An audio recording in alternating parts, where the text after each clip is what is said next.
I printed something today, and I don't know if it's going to come up backwards when I hold it up because mirroring. Um, I want to talk about compasses today, and I had an idea at 3 o'clock in the morning. I sometimes I wonder why I don't have ideas at 3 in the afternoon when I was already up anyway, facing the front. I was dressed, but no, I think it's because I'm busy at 3 o'clock in the afternoon. I'm doing other things. My brain waits until all is quiet on the Western Front. And then it says, "You up?" Do you have moments like that? So I had this idea, the ideas that come to me are not new. I never had them before. They're, they're aha moments because in the rotation of things in the head, they popped up. I'm just going to click this where it says "Welcome back," and I I realize eventually that what we do, we have all these ideas, we have all these qualities in our personalities, and unless we're in charge, unless we're the one pushing the button or operating the toggle, or whatever, um, they just come up on their own rotation. They're driving their own bus. We're not. And because we're busy, we don't really think about it that way, but it's true. So this is part of what I'm putting together. It's one of the images that's going into into one of the Pivotry books. There's 4 or 5, and I want to talk about it today because it struck me yesterday really firmly on a couple of levels. What it is that so many of us do that is unhelpful. And so, first of all, sip of coffee. Oh, it's so good. All right, let's see if it's backwards. Oh, it's not backwards. Yay. Okay. So I'm going to hold it up in front of my face. Okay. So,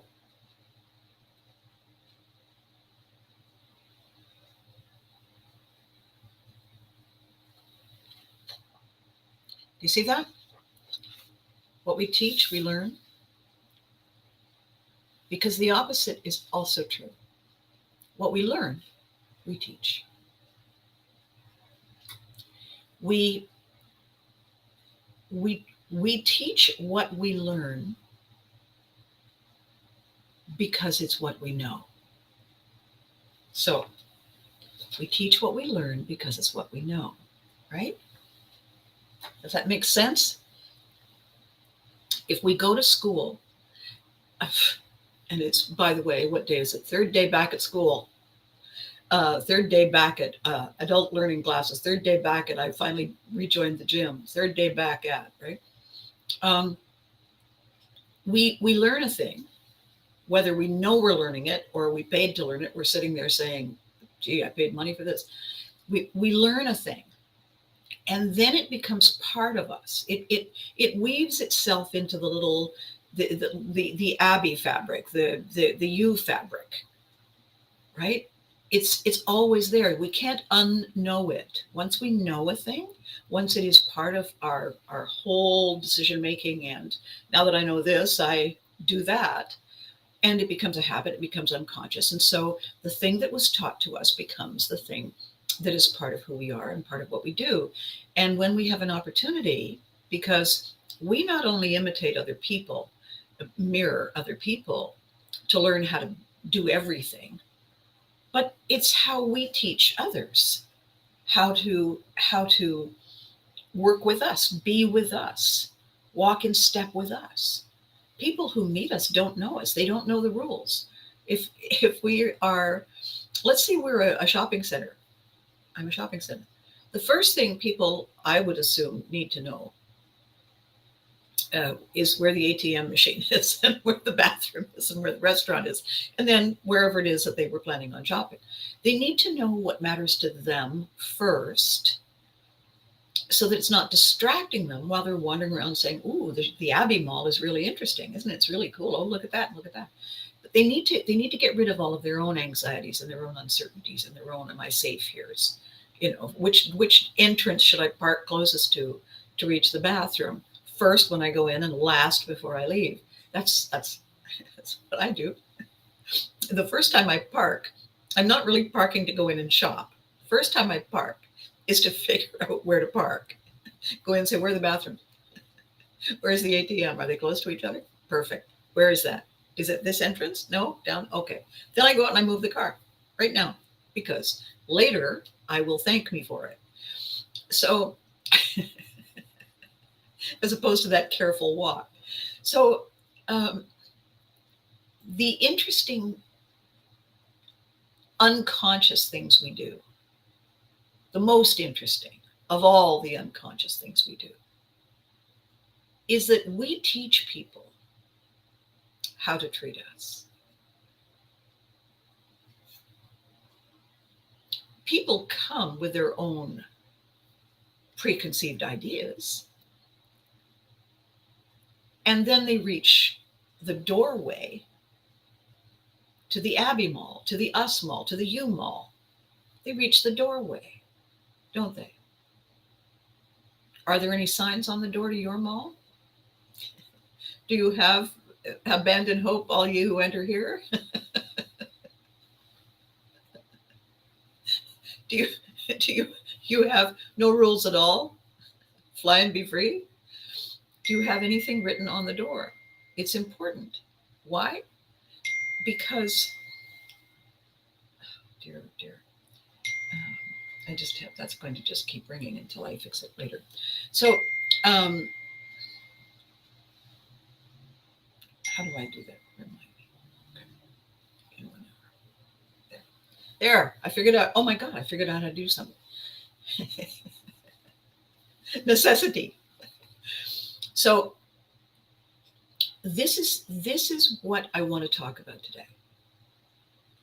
And I introduced episode 180 with the question, if we had Jack Sparrow's famous compass. Can you imagine?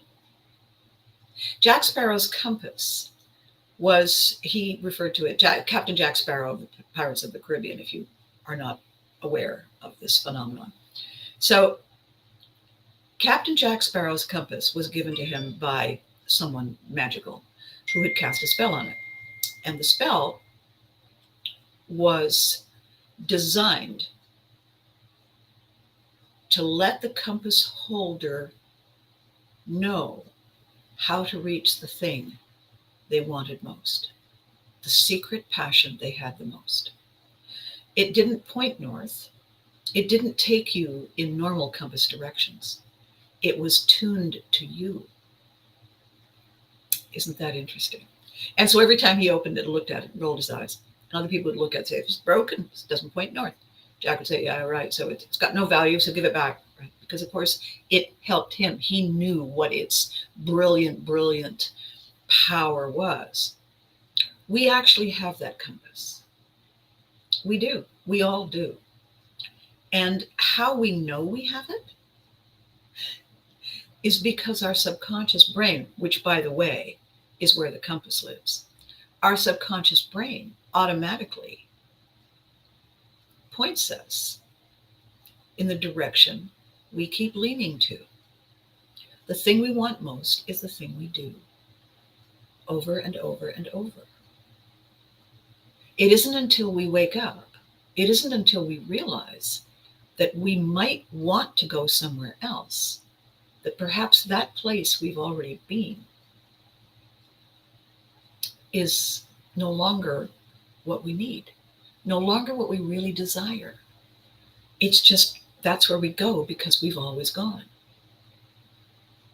And nothing works like what used to, right? Except that things don't work like they used to. And we don't really follow it through. We just do the thing we've always done, hoping it will continue to make us happy, hoping it will continue to give us the thing we want. And it doesn't. It doesn't.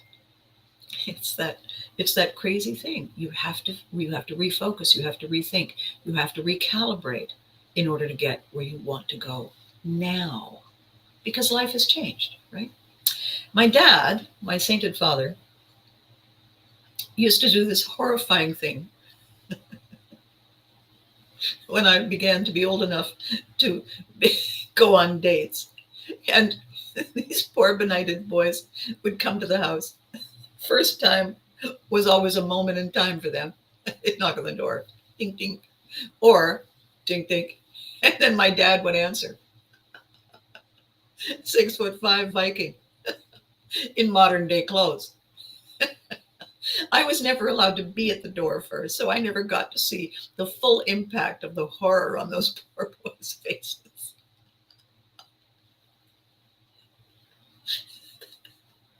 I mean, you know who's the same size really as my dad? kind of kind of similar. It's Tony Robbins. Big motivator guy. He's sort of my dad, only not dark haired, blonde, blue eyed, Viking. You think, ooh, oh. Anyway, my dad would open the door and he would say, "Which one are you?"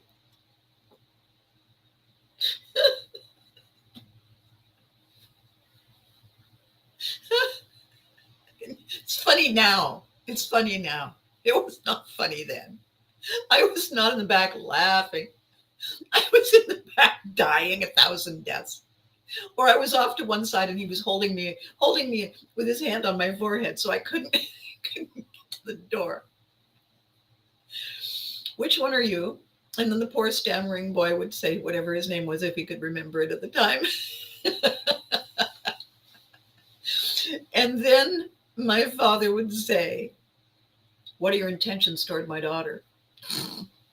Straight face. "What are your intentions toward my daughter?"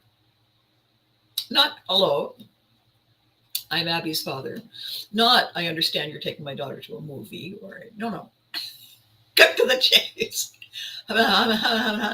And it would render them into some sort of blithering, dithering mass of indecision and non-focus and non-direction, which was exactly what my father intended. He wanted to get them off their game, off their mark, disoriented, because he knew that the instructions he had given me were very clear, and I was going to follow them because that's where I lived. I had to come home to that. And so he figured that if somebody was going to be in charge, it might as well be the one who was going to follow the instructions. And it wasn't going to be them. So, what are your intentions toward my daughter? Probably the first time in that young man's life that anybody had ever asked him that question. And entirely possibly the first time for the rest of his life. He would take that with him. Very few people would ask him, "What are your intentions toward?" When people, go for a job interview. It would be a great first question. What are your intentions? Pardon? What are your intentions here today? What's your plan today, right now, with me in this interview? What are your intentions? Wouldn't that be incredible? Nobody's ever asked me that. But it's a great idea, isn't it? What are your intentions? Not what's your plan, not what's your budget, not where do you see yourself in 5 years. No. So, given that I was raised in that environment, it's kind of odd, really, when I think back now. Given that I heard that thing every day, pretty much for my formative years, it's odd that I didn't really have a clear intention at any time, at anything that I got into. When I went to college, I signed up. I paid the money. I picked the classes. I got the books. I went to class.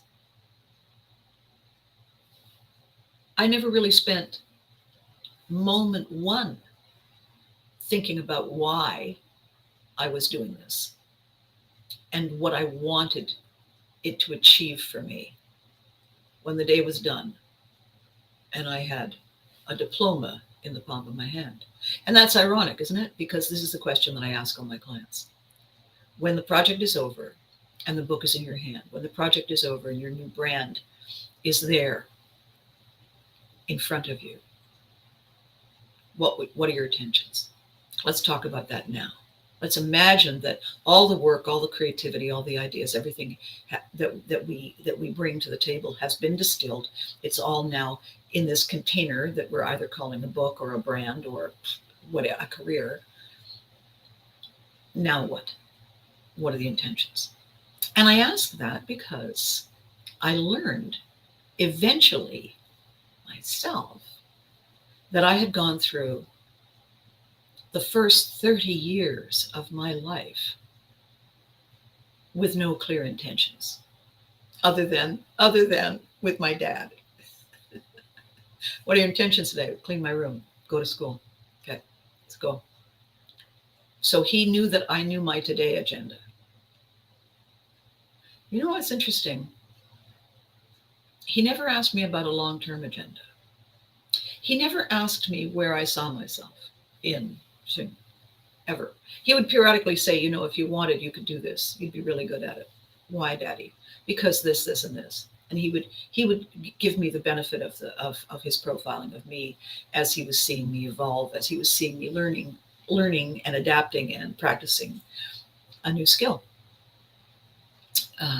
And so that's great. Except that if it's not anchored to anything, it's one of those things that just kind of flaps in the wind and trails behind the boat because you don't know what to do with it. You don't know where to put it. It doesn't have a category label on it. It doesn't say cutlery, so it goes in the kitchen. If I didn't know, since I didn't have a plan for my own career in the future, I couldn't take his advice and put it in that category. Could I? I would just say, oh, really? Well, thanks, Daddy. Then I'd go off and do whatever and not delete it, but file it away somewhere. I don't know what to do with this drawer.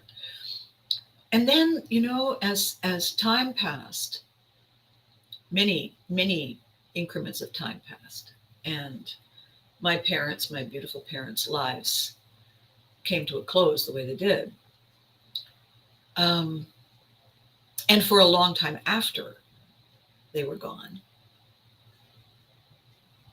before I had the ability, the distance, the curiosity, the need to examine what just happened there,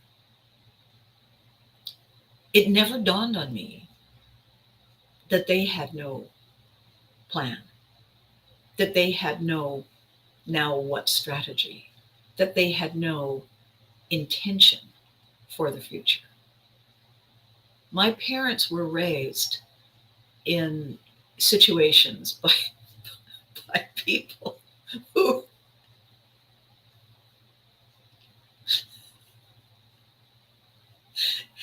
if I wrote a sitcom about my relatives, nobody would believe it.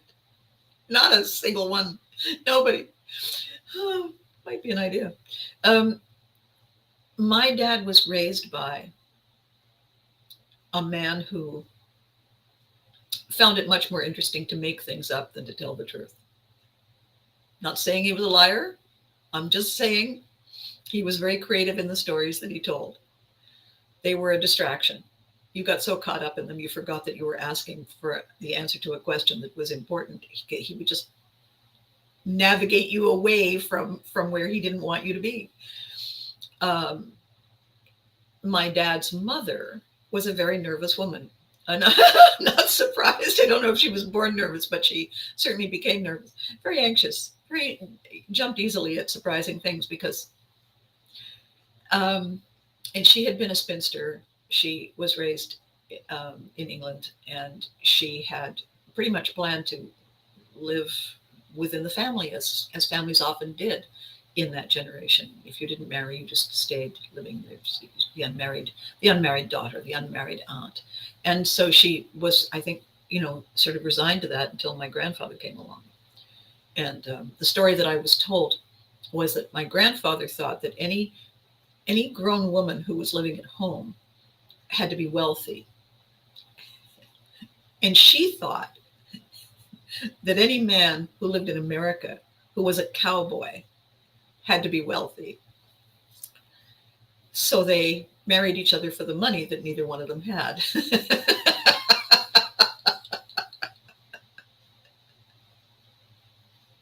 So that was how my dad was raised.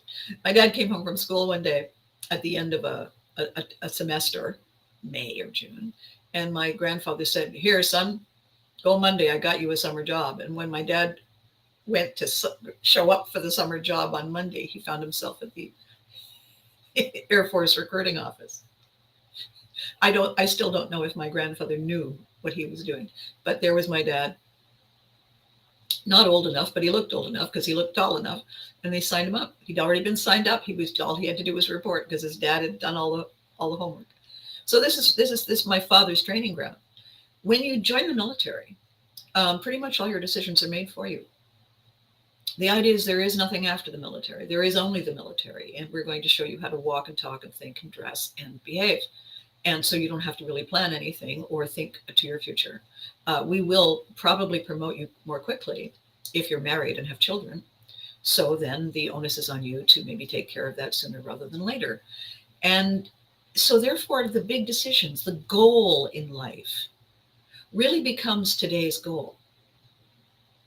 Because the future goals are taken care of. The military lets you know when your dental appointment is. The military lets you know when your uniform's looking a bit ragged and it's time to get fitted for a new one.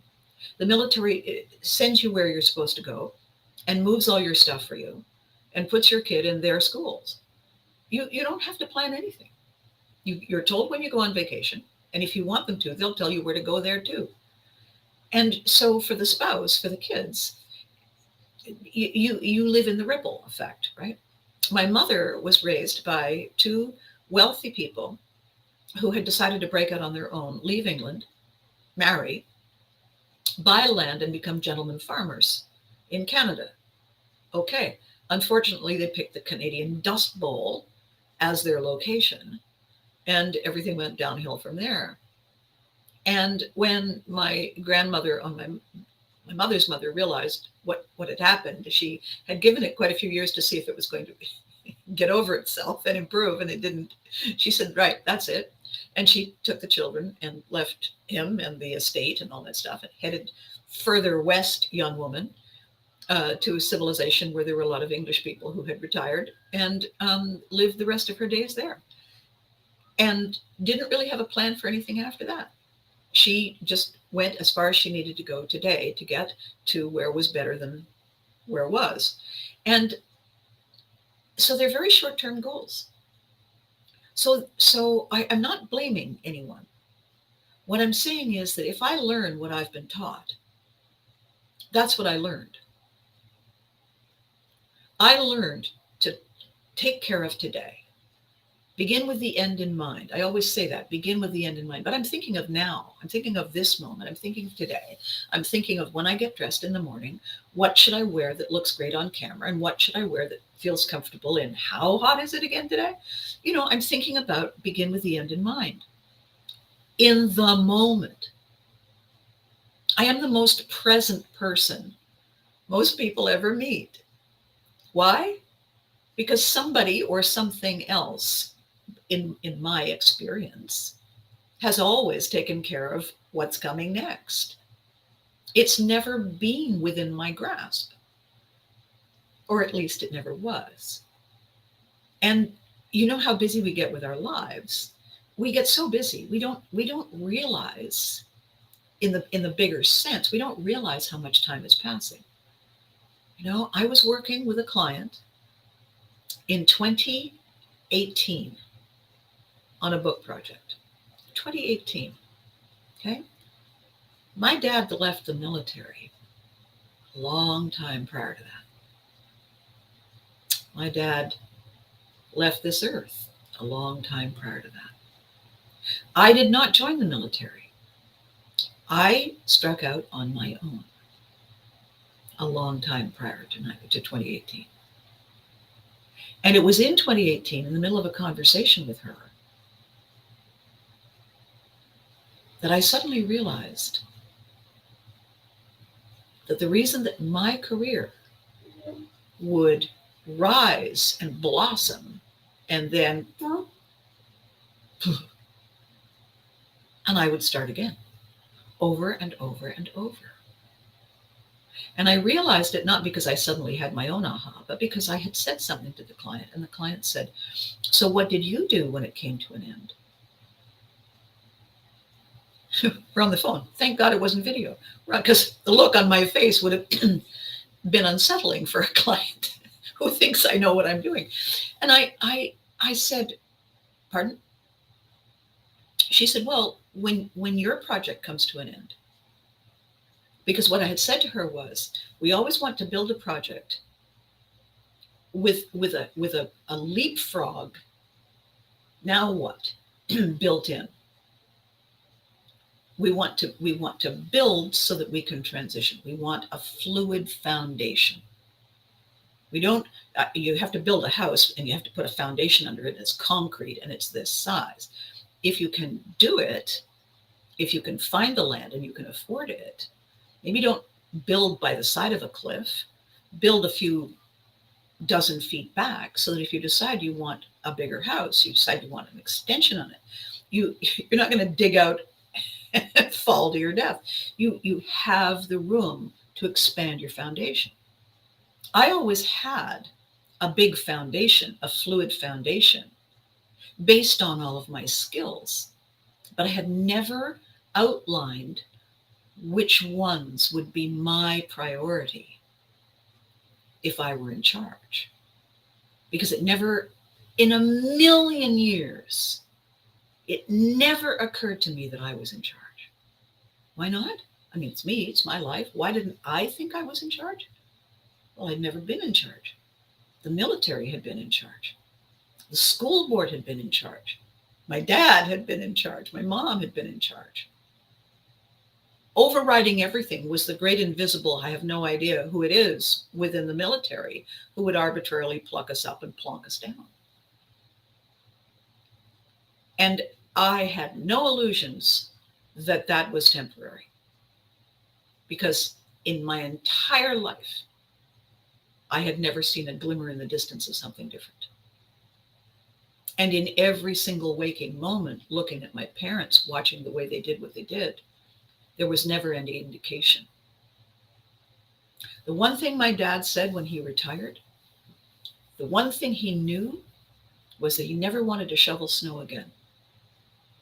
And that was why he got us our papers and we moved to Florida. We retired. My dad retired in Florida. We had our green cards. And I went to college in Florida and I got my first jobs in Florida.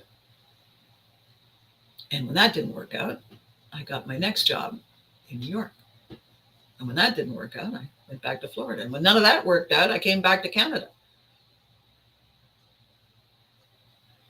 And I decided to finish college. And while I was in college, I met one of my teachers, turned out to be in show business. And he hired me. And he said, "What would you like to do?" And I said, "I don't know. What do you do?" And he told me. And I said, "Well, I'll do that. I'll do that for you." And that is the only way I ever lived. Whatever was presented in front of me, if it wasn't liver, I'd eat it. If it wasn't lima beans, I'd eat it. If it wasn't illegal, I'd consider it. Do you pay money? Pretty much was the only question. Why? I had to pay the rent.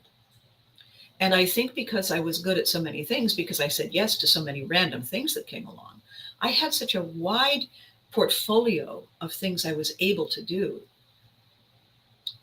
that it never occurred to me to say no, unless it was liver, lima beans, I didn't like it, or it was illegal.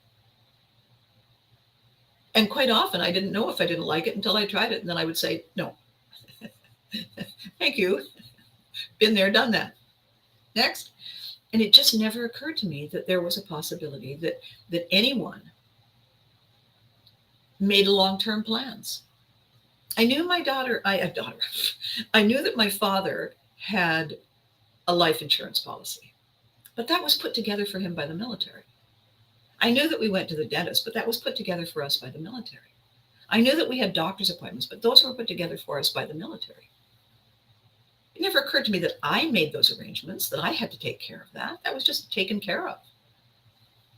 And then one day I left home. Holy crap. There's a lot of stuff you have to take care of. Banking.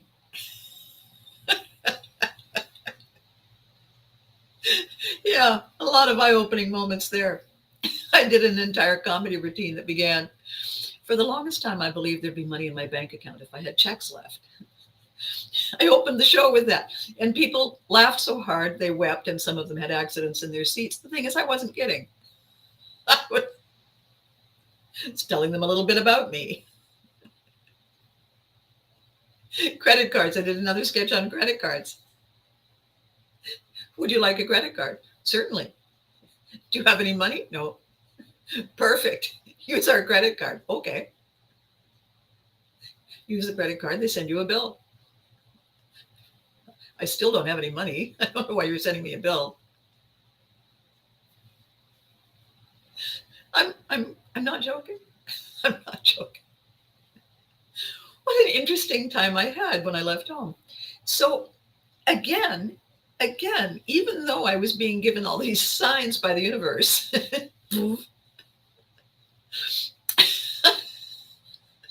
it didn't register that there was a connecting thread to all of this, that there was a cause and an effect going on here.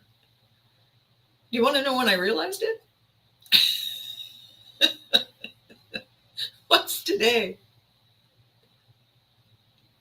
Okay, no, it's not that recent. It's not that recent, but it's close. Why? I was busy. I was busy dealing with this moment now. And you know what happens right after this moment? There's another one. There's a whole bunch of them. They keep coming. And so if you're not careful, if you don't set aside time, say, okay, so in this moment, I'm going to plan for the next moment. If you don't do that, it never gets planned. Somebody sent me a message yesterday. Somebody I haven't talked to in a while. What have you been up to since I moved? And I was starting to reply, and I thought, you know what I've been doing a lot of, aside from the excitement of this new project, this wonderful Pivot project, and connecting with people and saying hi, bumping into people I haven't seen or worked with in ages, which is wonderful. Oh my God, Abby, we have to talk. What are you doing these days? You know, I have a new show. We should talk about that. Wonderful stuff, exciting. But mostly what I've been doing is taking care of all the stuff I didn't take care of all last year. Because the most immediate now moment in my entire existence bumped everything else off the agenda. I did laundry when I ran out of clothes. I didn't do it every week because Saturday, oh yeah, it's Saturday I do laundry. No, there was no time. There was no time. When I got up some morning, whatever morning it happened to be, and I realized that was the last pair of underwear, I knew that when I got home that night, I'd be doing laundry, no matter how late I got home from that trip to that hospital that day, dealing with those doctors and this crisis today, I'd be doing laundry. And I did. And so once again, the only thing that was organizing me was something unseen, unknown, unnamed, external to me. And it worked because that's how I was raised.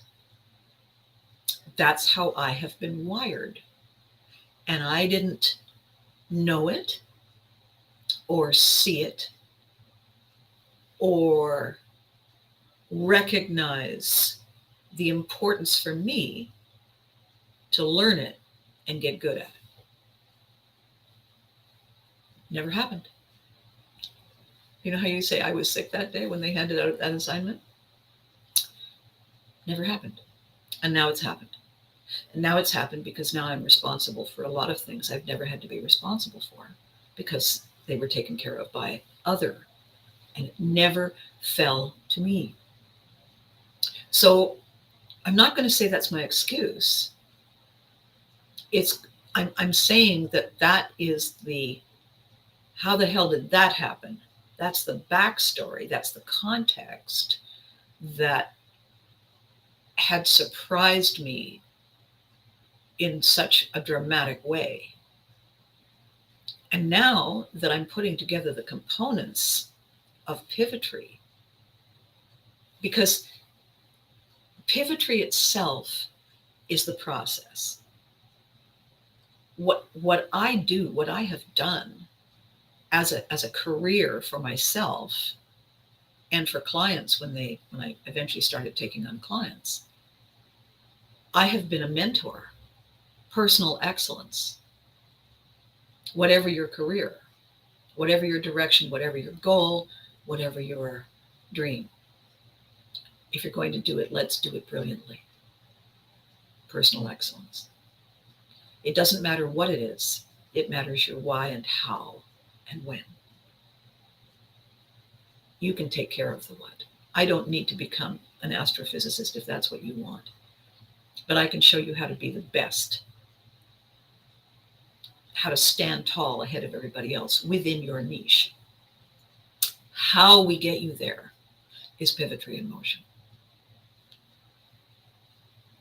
So why do people come to me if I'm such a train wreck, if I have no idea what I'm doing? Because they have seen that I get where I want to go. And I get to some fairly interesting places. I get my name writ large. And they would like me to show them how that happens, how that works, what they could do to get theirs writ large. Not me. They're not going to become mom and you can't get on television because that ship sailed. Sail on and on and on and off. It's gone. I have the costume. You can't have it. So, however, everything is transferable. Once I know who you are, once I know what your superpower is, once I know what your dream and your intentions are, I can show you where your personal excellence lives and I can show you how to go get it.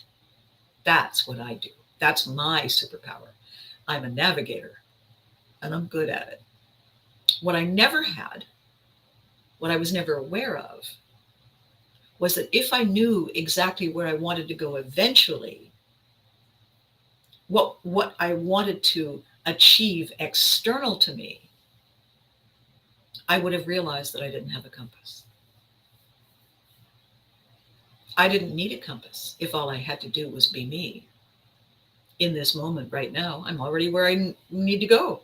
We land ahead. Oh, here we are. I'll get off the boat now. Tie the boat. I never had to understand where I wanted to go beyond this moment. So a thing happens when we do that. And it has come up several times now in conversations with really, really good friends who are floundering a little, who are in calm waters, who keep bumping into that same submerged thing and have to keep stopping to repair the boat. And one of the things that I thought about when I was up at 3 o'clock this morning, writing down, carving out my compass, we teach what we learn.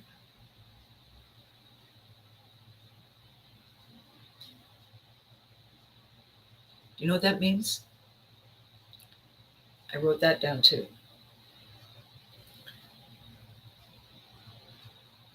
We teach people what we tolerate. Write it down. I'll be careful here. Yes. Okay. 3 things. I know I wrote them down. I should remember, but it was 3 o'clock in the morning. So here are the 3 things that we do that we don't know. And they're important. So you might, if you have a pen or something, you might want to write it down. We teach people, show and tell what we tolerate, right? We teach people by show and tell, by word and deed, what we allow. And because we do that all the time, every day, awake and asleep, well, maybe not asleep, we also end up inviting it. What we tolerate and allow, we invite. Why? Well, because it's what we know. It's what we're good at. It becomes the thing we cope with better than everything else because we have so much practice at it. We tolerate. That means we're not in charge. That means we have allowed people to trespass our boundaries. That means we have given them the keys. And we've said, make yourself at home. No limits. We tolerate. It's not the same as we welcome. Tolerate is, well, it's not that bad. Welcome is, this is awesome. Big difference. What we allow, it's not that bad. Seriously? Those are the people we end up inviting. Those are the people we know the best. They probably resemble some element within the people who taught us. It's highly probable that they remind us of the person we mirrored, we imitated to learn how to be. That time when we were little and whoever was making us learn how to eat, they'd take a spoon and they'd put glop on it and they'd lean forward with the spoon, they'd go, and we would go, we would open our mouths too, whether we did it because we were imitating or we were getting it ready to scream, not sure, but we would open our mouths and in would go the food. And they'd close your mouth. And if it was okay, you swallowed it. And if it wasn't, you waited till they took their hand away and then you spat it out. And then they would say, no, do it again, do it again.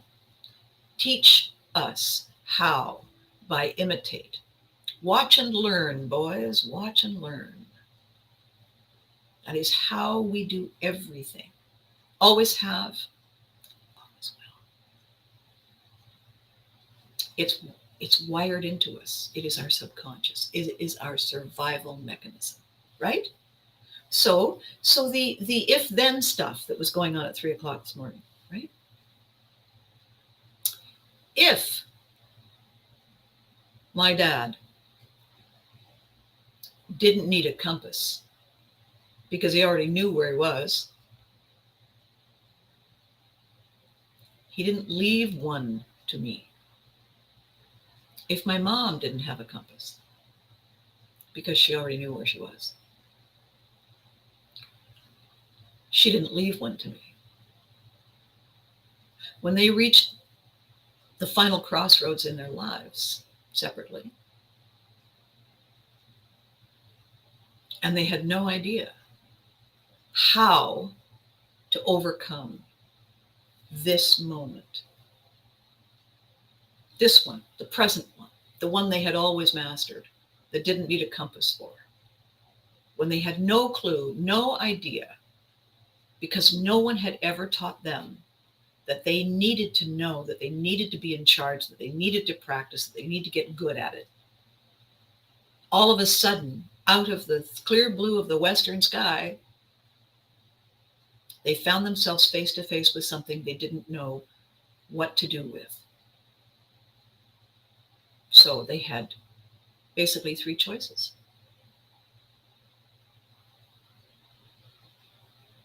And they chose to walk away. It was one of 3 equal choices to them at the time. They'd never had to make that choice before. They didn't know how. They didn't know what the consequences would be. So it was basically a 3-sided coin toss. No one had ever taught them. They did not have a compass. And when people had said, have you considered this? They'd say, no,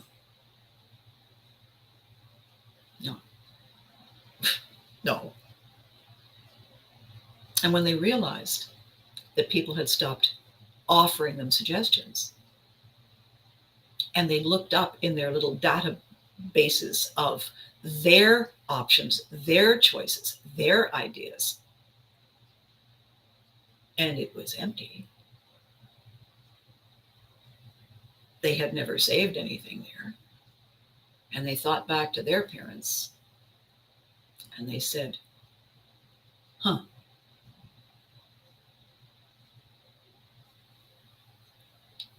And I'm not going to diminish what they did. It wasn't like they blindfolded themselves and went eeny, meeny, miny. They did what they did by making a decision that changed the course of their existence. And, by the way, mine. And I knew then, each time, that that was not what I was ever going to do. I may not know at the moment then. I may not have known where I was going, but I knew perfectly well where I wasn't going. That was very clear. And yet at the time, I was still so busy living the way I had always lived, doing what I had always done. I never really had that quiet moment to say, where's my database? What is my long-term plan? And by the way, where's my compass? It never occurred to me. When I was unpacking, it never occurred to me that the compass wasn't there. Until recently. Until, thank you, universe, thank you for pivotry. Because in finding the ways to explain what I do to people like you, I've had to examine it. I've had to look at, I've had to realize the holes in the fabric. Talking to that client, how do you do the long term? Blink, blink. Oh, not talking about me. It's your dime on your money. No. And I realized I never had.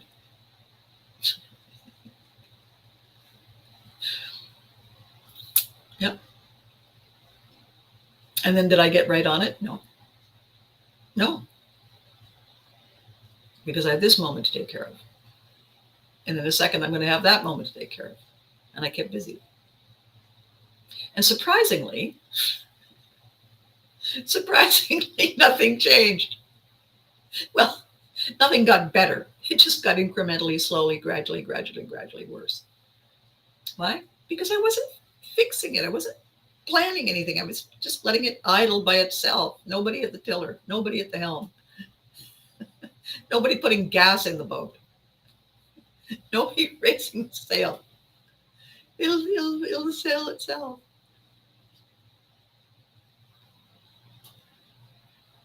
Why am I telling you all this? Why am I revealing how silly and foolish I am? Well, because I want you to be able to look at me and say, oh my God, she's human. She's got more flaws than I do. Wow. All right. How did she get where she was going? How did that happen?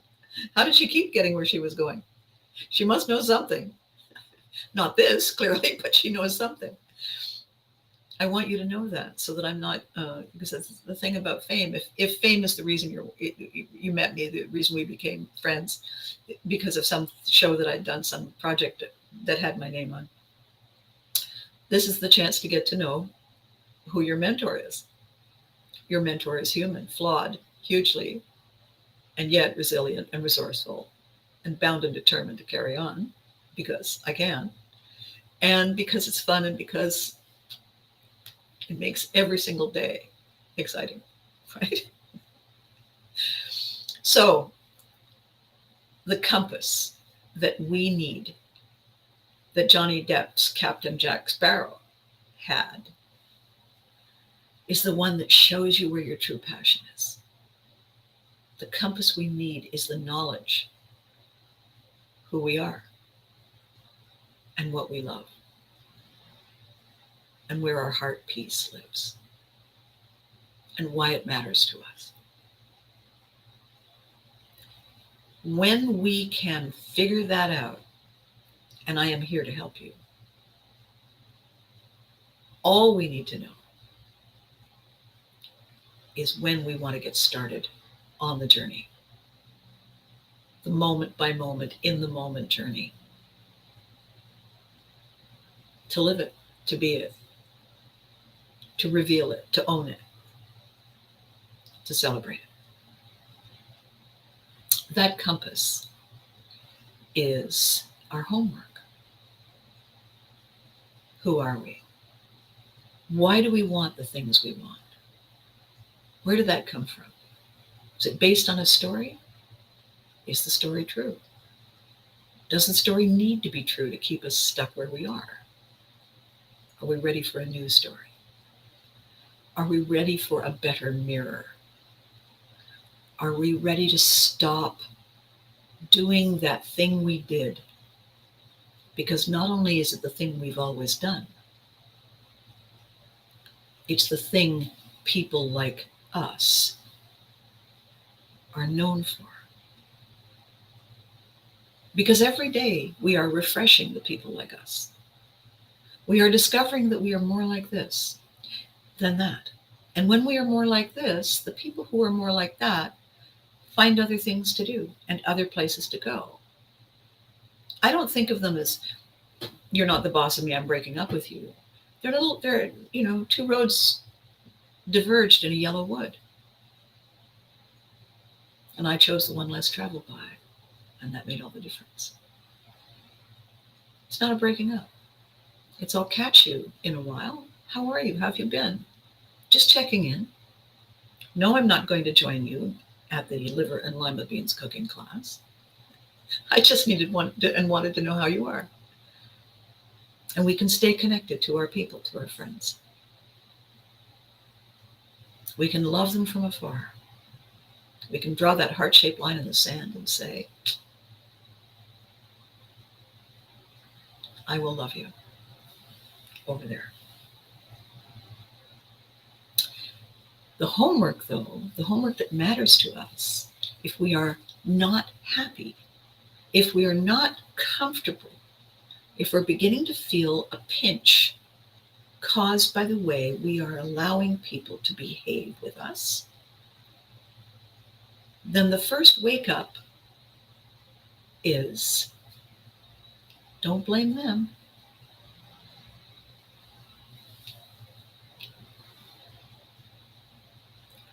We taught them. They learned from us.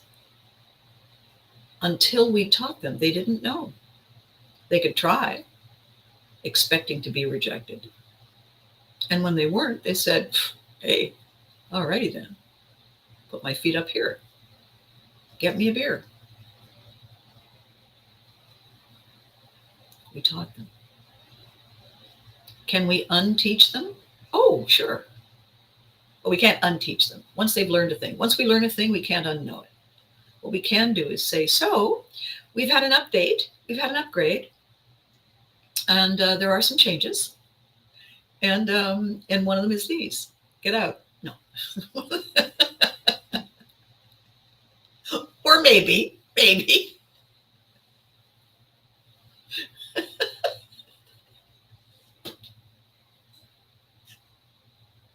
Somebody said to me, do you script your videos? And I said, no. No, the value is in the spontaneity, the honesty. I do write notes, obviously. The real gold that you're getting are these little surprising things that get handed out before I can stop them, before I catch them. The little person in the back says, say that. So I say it. And then I think, ooh, or right on. We are the ones who must do the work. We are not the ones who have to do it alone. We get to have mentors. The trick is making sure we pick the mentor who knows how to help us, who has walked where we are walking, who has stood where we are standing, who has survived those decisions and learned from them,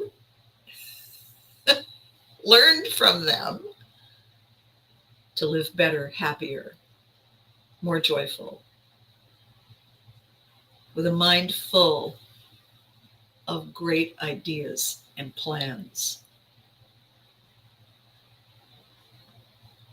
aiming for the place they know they want to go,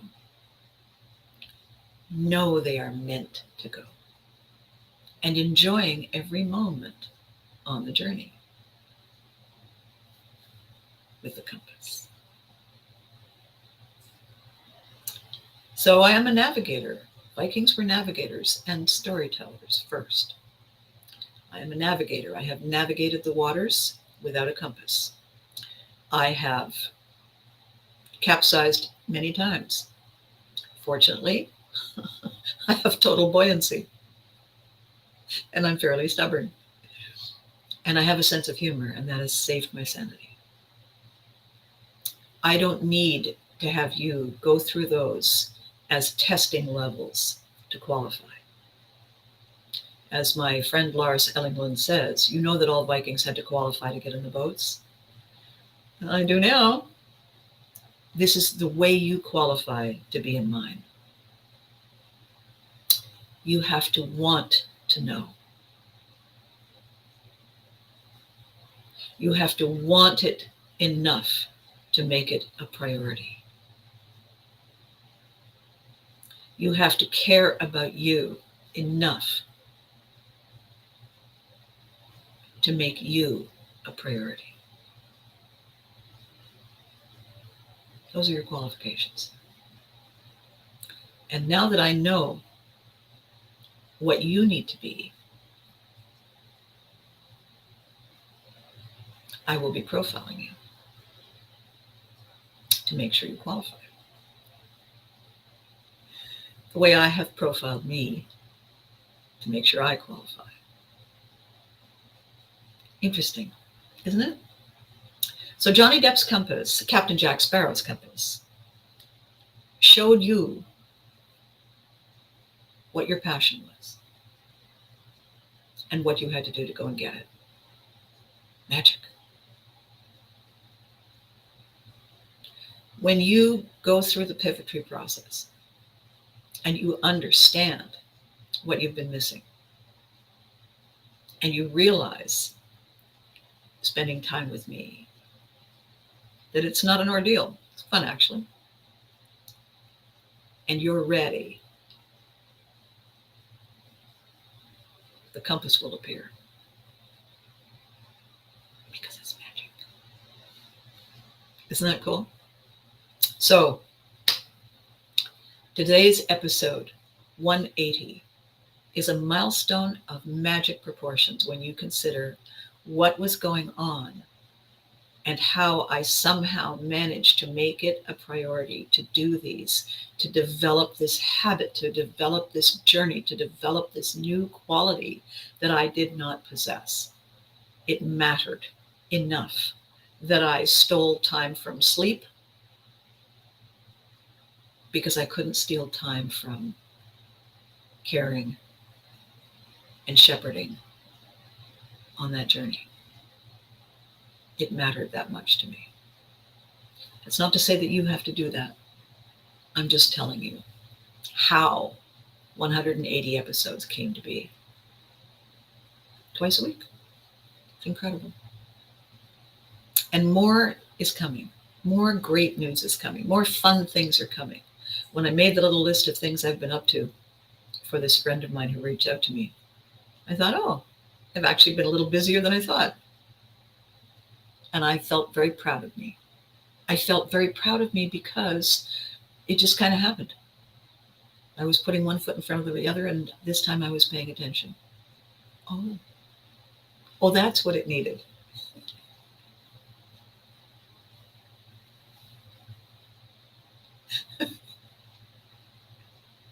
Who knew?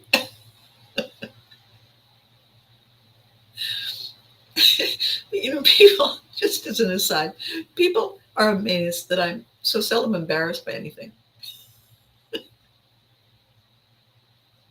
And when they say that, I say, a little late for that, isn't it? I've been embarrassed in public so often that I'm kind of okay with. I'm not okay with it, but it's not. It's not. Oh my God, I can't leave the house. Oh, please. I would prefer not to be embarrassed in public. However, onward, ever onward. Okay, we're coming on to 60 minutes of this. I want to thank you so much for taking the time and spending it with me. I know that you had to pull it from something else, and I am honored that you made this a priority, because you are certainly a priority with me. So thank you. Thank you for doing that. Thank you for caring about this and you and me and all of this. Thank you. It means a lot. You already know that though, right? Okay, the weekend is upon us. Fortunately, it's in this corner of the world, it's not going to be everything degrees. We're going to have a little more normal now. And people who have had their first week back at this and that and the other are going to be falling down and face down on the cool kitchen tile floors. And then they're going to be saying, you know what? I deserve a treat. I deserve this. I deserve that.